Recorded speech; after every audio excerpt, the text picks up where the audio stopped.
परिणामों की निर्मलता ही उत्तम सोच धर्मधारी। परिणामों की निर्मलता ही उत्तम सोच धर्मधारी। लोभ पाप का बाप कहा तजा उन्हें समता आई। लोभी माना रे ओ लोभी माना रे, न्याय न जाने रे। जीवन है पानी की बूंद कब मिट जाए रे। जीवन है पानी की बूंद कब मिट जाए रे। बोले पंच परमेष्ठी भगवान की जय। बोले परम पूज्य आचार्य प्रज्ञा सिमर से देवनंदी जी महाराज जी की उत्तम सोच धर्म की जय। धर्मिष्ठी बंधुओं, आज पर्युषण महापर्व का चतुर्थ दिन, चौथा दिन उत्तम सोच। सोच का अर्थ होता है पवित्रता। आज मेरी लोग से बात हुई और लोग मुझसे मुस्कुरा के कहने लगा कि आपने क्रोध को अपने घर से बाहर कर दिया, क्योंकि क्रोध घर में कलह कराता है। मान को अपने मन से अपने घर से बाहर निकाल दिया, क्योंकि मान समाज में झगड़े कराने का काम करता है। और इसी प्रकार से माया कांटे की तरह हमेशा चुभती रहती है। लेकिन मैं बहुत खुश हूँ, क्योंकि मुझे कोई अपने घर से बाहर नहीं करेगा, क्योंकि मैं तो सभी को सुख प्रदान करता हूँ, सभी की इच्छाओं की पूर्ति करता हूँ। तो मैंने कहा कि लोग बंधु सबसे पहले तो तुमको ही बाहर करेंगे, क्योंकि इस क्रोध मान और माया की जो जड़ है वो तुम लोग तुम ही हो। कितनी भी हम टहनियों को, कितनी ही हम डालियों को काटते रहेंगे, लेकिन जब तक हमने अपने अंदर से लोभ रूपी जड़ को नहीं निकाला है, तब तक क्रोध मान माया को दूर करने से कुछ भी नहीं हो सकता। क्योंकि आचार्यों ने कहा है कि अनंतानुबंधी लोभ कृमि राग के समान होता है। एक बार जो लग जाता है तो फिर वह नहीं निकलता है। अप्रत्याख्यान लोभ औंगन की तरह होता है, जैसे कि गाड़ी में ग्रीस, गाड़ी में औंगन लगाते हैं, यदि हमारे कपड़ों में लग जाता है तो बड़ी मुश्किल से निकल पाता है। और प्रत्याख्यान लोभ आचार्यों ने कहा है मैल की तरह होता है। जैसे मैल हमारे कपड़ों में लग जाता है तो उसको निकालने में हमको बहुत लंबा समय लगता है, उसी प्रकार से यह प्रत्याख्यान लोभ है।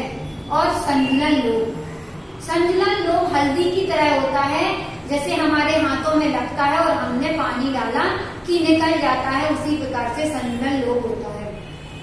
बंधुओं, आपने पर्युषण पर्व आ रहा है, रसलक्षण पर्व आ रहा है, और 5 दिन 6 दिन पहले से अपने अपने घरों की सफाइयां करना प्रारंभ कर दी। आपने अपने घरों को साफ कर लिया, आपने अपने तन को साफ कर लिया, जिसको अपनी सेविंग करानी थी सेविंग करा ली, जिसको अपने बाल कटाने थे बाल कटा लिए, जिसको अपने नाखून काटने थे, नेल्स निकालने थे, उसने अपने नेल्स निकाल लिए। बंधु, आपने अपने घर की सफाई कर ली, तन की सफाई कर ली, लेकिन आपने अपने मन की सफाई नहीं की। आपको मालूम था हमारे घर में कहाँ कहाँ गंदगी है, आपने अपनी गंदगी को निकाल के बाहर कर दिया। लेकिन बंधुओं, आपको पता होगा तभी आप अपने मन की गंदगी को बाहर निकाल पाएंगे। और जो ये लोभ रूपी गंदगी आपके मन में, आपकी आत्मा में बसी हुई है, उस गंदगी को निकालने की कोशिश करिए। क्योंकि यदि किसी गंदगी के ऊपर आप फूलों को रख देंगे, फूलों की माला चढ़ा देंगे, तो वह गंदगी पवित्र होने वाली नहीं है। और उसी प्रकार से हमारा यह शरीर अपवित्र है। नव द्वार बहे घिनकारी, असी देह करे कि मियारी। यह शरीर 9 मल द्वारों से भरा हुआ है, फिर भी आप इस शरीर से मोह करते हैं, इस शरीर में आप अपनी प्रीति करते हैं। तो बंधुओं, तन की शुद्धि से आपको मोक्ष प्राप्त होने वाला नहीं है। आप मोक्ष प्राप्त तभी कर सकते हैं तब जब आप अपने मन की शुद्धता रखें, मन की पवित्रता रखें, तभी आपको मोक्ष रूपी सुख की प्राप्ति होगी। संत एकनाथ गंगा नदी से स्नान करके निकल रहे थे तभी एक शैतान बच्चे ने टेरेस पर खड़े होके संत एकनाथ जी के ऊपर थूक दिया। संत नाथ जी ने कोई भी रिस्पॉन्स नहीं दिया, दोबारा गए और उसी गंगा नदी में फिर से स्नान कर दिया। यही क्रम चलता रहा। 100 बार उस बच्चे ने संत एकनाथ जी के ऊपर थूका और 100 बार जाके वो गंगा नदी में स्नान करके आए। बच्चे को मन में पश्चाताप हुआ और नीचे आके उनसे बोला कि संत जी मुझे माफ कर दीजिए, आपको गुस्सा क्यों नहीं आया? मैंने आपके ऊपर 100 बार थूका और आपको गुस्सा नहीं आया, यह कैसे हुआ? तो संत एकनाथ जी बोलते हैं कि बेटा आप माफी मत मांगिए, मैं रोज स्नान करता हूँ, लेकिन आज रोज मैं अपने तन को धोता था, आज मैंने अपने मन को धोया है। आज मुझे गुस्सा नहीं आई और आज मैंने अपने मन को धो लिया। तुम्हारा मेरे ऊपर बहुत बड़ा एहसान है। इसीलिए बंधुओं आपको कहते हैं कि अपने मन को पवित्र कीजिए। यदि आप सोने के घड़े में, आप यदि स्वर्ण रूपी घड़े में भी विष्ठा रख लेंगे तो बंधुओं वह सोने का घड़ा शुद्ध होने वाला नहीं है। उसमें अपवित्र द्रव्य रखा हुआ है तो वह सोने का घड़ा भी अपवित्र ही माना जाएगा। मैं आपको यह नहीं बोल रही हूँ कि आप धन मत कमाइए, आप पैसा मत कमाइए, आप बहुत कमाइए, क्योंकि बिना धन कमाए दान पुण्य पूजा विधान आदि क्रियाएं नहीं होती हैं। आप जितना कमाओगे उतना दान दोगे, क्योंकि गरीब लोगों से कभी धर्म नहीं चला है।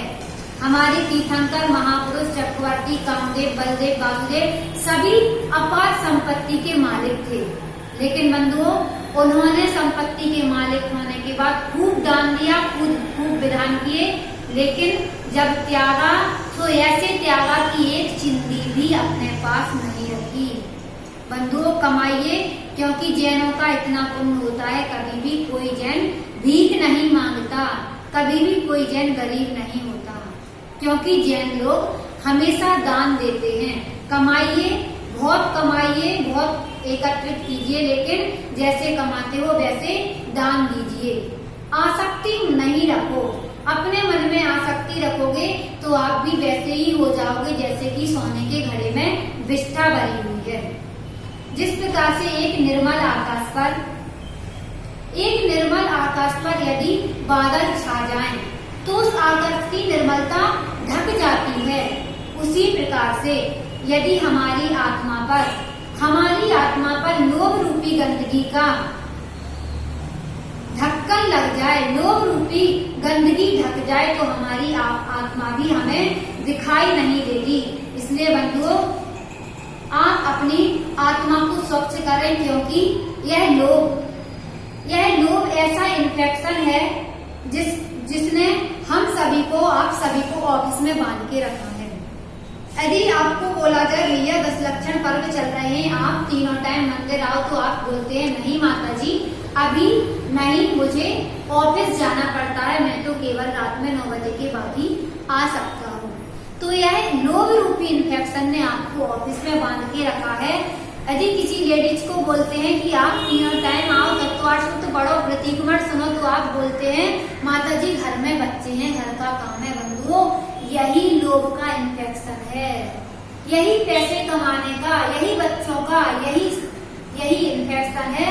जैसे कोई छोटा सा इन्फेक्शन हमारे शरीर को खराब कर देता है, उसी प्रकार से यह लोभ रूपी इन्फेक्शन हमारी आत्मा को खराब कर रहा है।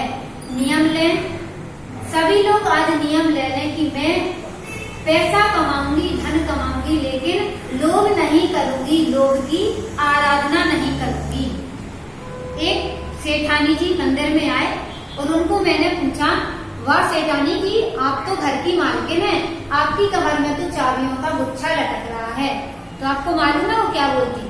वो बोलती नहीं माता जी, ये चाबियों का गुच्छा तो केवल दिखाने के लिए है, असली जो तिजोरी की चाबी है वो तो बहू के पास है।